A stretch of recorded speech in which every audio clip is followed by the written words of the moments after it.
was the year we won. I think it was the year we won the championship.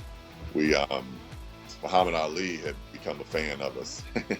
Okay. Be cool, like randomly. I don't know how. He also, like after the season, invited us down to his house, and we got a chance to get in the ring with him, and you know, it was pretty sweet. Yeah, Magic. It was funny, man. He used to come back every summer and play with us. He instilled a lot of winning attitude in us. To be honest, in the summer times, you know, he was very competitive. I don't think he ever lost a game. I mean, he was Mátζikk Dzonson. In fact, you know, me being a freshman on Mίσিγκαν State's campus, and then all of a sudden Mátζikk Dzonson's walking in to play ball and is shaking my hand and asking me questions. That was a pretty surreal experience as well. So it's an honor and a pleasure to have you in our NBA Hoops podcast, which is something like an NCAA Hoops podcast this week. So I think it's a simple start, or not. What is the famous March Madness from inside? You know what, man? This tournament is a very special tournament here, you know, over here in the States and around the world for that matter. It gives, you know, an ample amount of teams. You know, I think there's 64 now, you know, 64 teams, a chance to ultimately win a championship. And there's a lot of excitement. There's a lot of fan attraction around it. And at the end of the day, it's a very tough task to feat to accomplish, just like any championship. You know, I mean, you're trying to win a championship at any level, it's going to be a tough thing. But it's just something that's very captivating here for us in the States, and it's a very impactful and powerful thing that kids look up to and try to get to as young athletes here in the States. Is it hard to imagine it's been 24 years since the championship with Mίσιγκαν Στέιτ? It is. It is. Somebody was just telling me, you know, here at my gym the other day, and they're like, man, you're going on 25, or it's been 24 years. I was like, man, how'd you figure that out so quick? And he's like, well, you won in 2000 and it's 2024 now. I was like, man, yeah, time is going by fast. So yeah, 25 years next year will be next year will be our 25th year anniversary for the championship. So a lot of time has gone by, but the memories are still there like it was yesterday. Martin Cliffs, Maurice Peterson, Charlie Bell, yourself, AJ Granger, a great team with a special coach in Tom Izzo. Were the expectations high from the beginning for you guys? Yeah, that season, the season that we won it all, the expectations were high. We had just come off a Final Four season, so you know we got pretty close the year before, and we were all coming back. So we felt very confident at that time. You know, at that time the game was a lot different in college than it is today. You know, kids are able to, they have the freedom to change schools on a year-to-year basis and things of that nature. Well, that wasn't so much the case when I played. And so having so many players come back, returning, you know, that was a big thing for us. And we had expectations to try to win it all. We had some things go our way. You know, we had to have some luck along the way as well. But that happened and we were able to win. You scored in double figures in all but 2 of the 16 NCAA tournament games you played. As a sophomore, as a junior, as a senior, and you had a double-double in that Syracuse semifinal. How an 18 or 19-year-old guy handled the expectations and the pressure in such a crazy thing like the March Madness? Yeah, you know, when you enter the college level of basketball here in the States, you know, there's a lot of preparation that goes into it. I mean, for one, the coaching is intense. The training is intense. You know, your scheduling and how you go through your classes and your training and your practices and your meals, you know, you get on a more scheduled routine and regimen. And so as an athlete, you're training yourself and your body and your mentality to do some different things at a higher level. So when it comes to the games, the media attention, you know, some of that stuff is just kind of expected, and it's you're prepared for it, I guess is the best way to put it. So it's not too overwhelming. I think more so it's exciting for 18, 19-year-olds to have that attention and to feel confident enough to be prepared for those opportunities. What was the special thing from that team and about that team?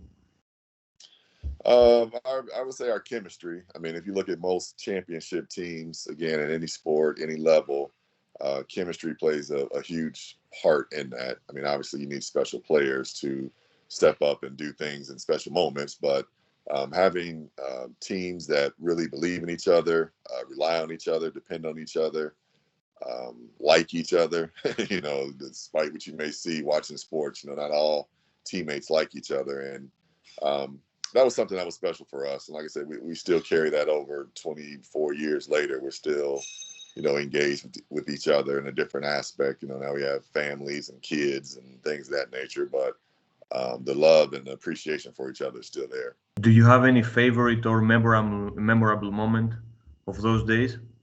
Man, it was a lot of good times.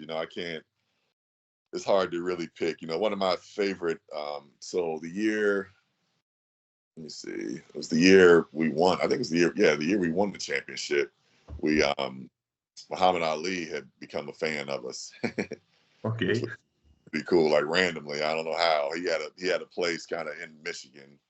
He probably had a few places across the United States, but kind of became a fan of us and came to one of our games, came to one of our home games, and he came and spoke to us after in our locker room, and it was just one of the most memorable experiences for me. He also, like after the season, invited us down to his house, and we got a chance to get in the ring with him, and it was pretty sweet. But that's just something that was kind of outside of basketball that was just a perk of having success. You know what I mean? You kind of found yourself in circles of people that you would never think of.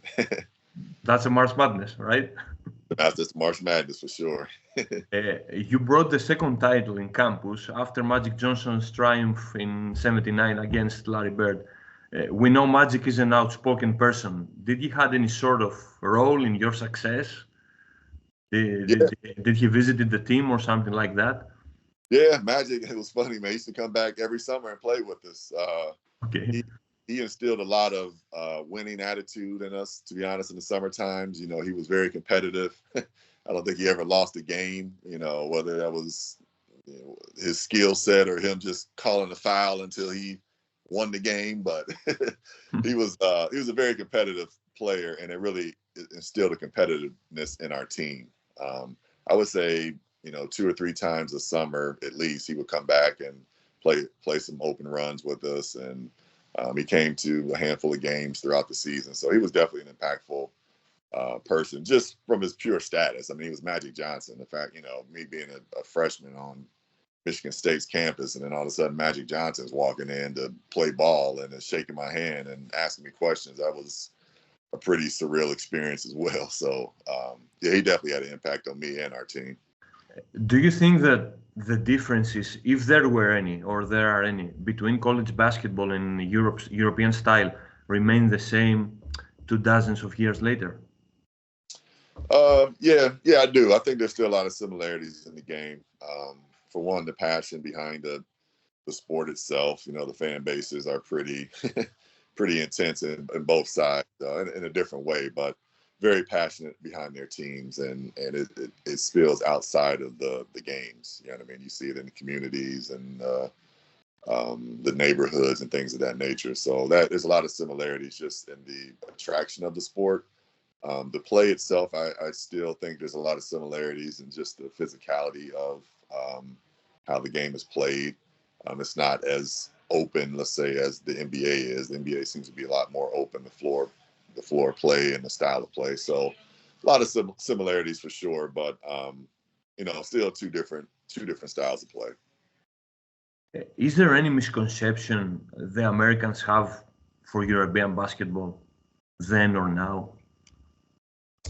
I mean, I'm sure there's always you can ask anybody around the world, there's gonna be misconceptions, as far as what people think, but I do think I do know for sure now. I don't know how much before, and I would say, when I was coming up, it was there, but definitely now the respect for the game globally, not just in Europe, but just all around the world is it's a real thing. I mean, basketball is being played all over the world. And it's being played at very high levels all over the world, which is very evident in the NBA. So it's very clear for Americans to see that.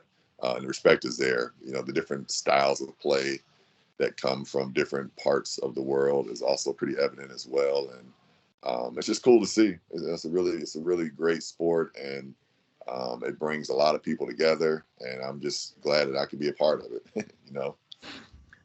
You are an opposite example, obviously. What's your take on the one and done rule, or the players' desire, to skip college and play professionally? I don't have an issue with it. I think it got a little bit, it's tough in our system over here. When I played in Europe, obviously, kids are able to join professional programs at a very early age. They don't have the NCAA platform that we have here, the college platform. Maybe not the same as in Europe, but kids have an opportunity to start playing professionally at a very young age. And to be honest, it happens in a lot of sports. It's not just basketball. I mean, you have tennis and whatever. There's all kinds of sports where people can start early. So I don't see it as a bad thing. I think it got abused a little bit where here in America, there's a lot of potential. The NBA looks at a lot of potential, even in Europe. I mean, you guys see it as well. It's hard to see sometimes with a kid, what they can do, but NBA scouts and GMs, they have the formulas and the ideas in their heads where they can kind of see, 3-4 years down the line. And I think a lot of kids were being taken and not really fully prepared to take that next step. Time flies. I remember here in Athens when you were telling me that your son was born in the States. Yeah. And I read that Cameron is playing in East Lansing High. Am I right? Yeah, right where we live. Is his father's success a burden or an inspiration, an example? It's he's been asked that quite a bit here the last couple of years, and it's interesting because I played college basketball here in this city, so I have business here, so a lot of people know me, and they know he's my son, so he does get a lot of attention in that sense. But he's actually handled it really well. He's a pretty level-headed kid, and I think he has used it to his advantage as much as he can. He doesn't abuse it by any means, and he puts in a lot of work to garner the success he's found so far. So he has a lot of high aspirations in the game, and he wants to be a pretty good basketball player himself. So I do give him credit for being able to weather the storm of being the son of a local basketball star, if you want to put it that way. Is there any chance to take an advice from dad to play in Greece? Yeah. I've talked to him a lot about Greece. He knows much about it, and we've had a chance, thankfully, just with my career and my life after basketball, we've had the opportunity to travel quite a bit and see different parts of the world. We haven't been back to Greece since he's been, older at this point, but I think he definitely something he wants to go back and see, and if he has the opportunity to play there, he would love the opportunity, I'm sure.